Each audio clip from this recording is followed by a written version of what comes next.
اللہ تعالیٰ بندوں کو آزماتا ہے، پرکھ کرتا ہے، امتحان لیتا ہے، طرح طرح کی نعمتوں سے اسے مالا مال کرتا ہے، کاروبار وسیع ہو جاتا ہے، اس کے لیے دولت کے انبار لگ جاتے ہیں، دنیاوی مال و اسباب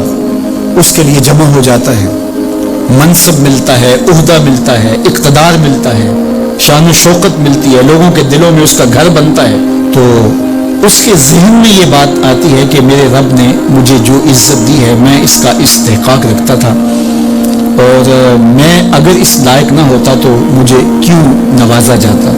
تو گویا میرا رب میرے اوپر راضی ہے۔ اور پھر جب محفل نعت میں مہمان خصوصی بھی بن گئے تو پھر تو ان کے نفس کو اور تسکین مل گئی۔ جب پیر صاحب نے بھی ان کو ہی اہلیت دی تو پھر انہیں لگا کہ واقعہ ہی ہمارا رب ہم پہ راضی ہی ہے، تبھی تو ہمیں مذہبی طبقوں کے اندر بھی اہمیت مل رہی ہے، حالانکہ وہ جانتے ہیں کہ ہم نے یہ دولت کیسے حاصل کی ہے،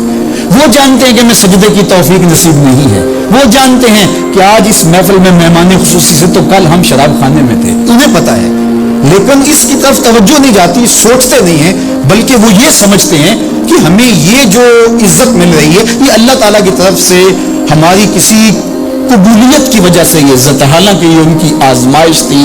ان کا امتحان تھا۔ دوسری بات، وَأَمَّا إِذَا مَبْتَلَاهُ، اور جب اللہ اس کو آزماتا ہے، فَقَدَرَ عَلَيْهِ رِزْقَهُ، اور اس کے رزق کو تنگ کرتا ہے، اس کو آزمائش کی بھٹی میں ڈالتا ہے، فَيَقُولُ رَبِّي أَهَانَنِ، تو پھر وہ چیخ اٹھتا ہے، میرے رب نے تو مجھے ذلیل کر کے رکھ دیا۔ بیماری آ جائے، ابتلا میں مبتلا ہو تو وہ کہتا ہے کہ میرا رب مجھ سے ناراض ہو گیا، تو یہ انسان کی کج فکری، ایسا نہیں ہے۔ کسی شخص کو دولت کا دیا جانا یہ اللہ کی رضا کی دلیل نہیں ہے، اور کسی شخص کو غربت کے امتحان میں ڈالا جانا یہ اللہ کی ناراضگی کی دلیل نہیں ہے۔ حضرت امام رازی نے لکھا ہے کہ مکے سے لے کر طائف تک 70 ایسے نبیوں کی قبریں ہیں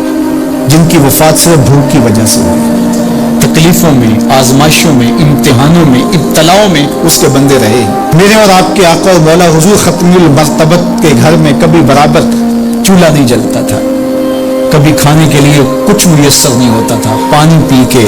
اور کھجور کھا کے گزارا ہوتا تھا، تو یہ تو کوئی دلیل نہیں ہے۔ اللہ کی رضا کی دلیل کیا ہے؟ نیکی کی توفیق مل جانا، اور اللہ کی ناراضگی کی دلیل کیا ہے؟ کسی شخص کا گناہ پہ دلیر ہو جانا۔ کوئی بندہ گناہ پہ دلیر ہے اور معصیت، نافرمانیاں، اللہ کے حکموں کو توڑنا اس کا مزاج ہے، تو سمجھو اللہ اس سے ناراض ہے۔ اور اگر کسی کو اللہ نے سجدے کی توفیق دی ہے، کسی کو اللہ نے اپنے راستے میں خلوص کے ساتھ خرچ کرنے کی توفیقات عطا کی ہیں،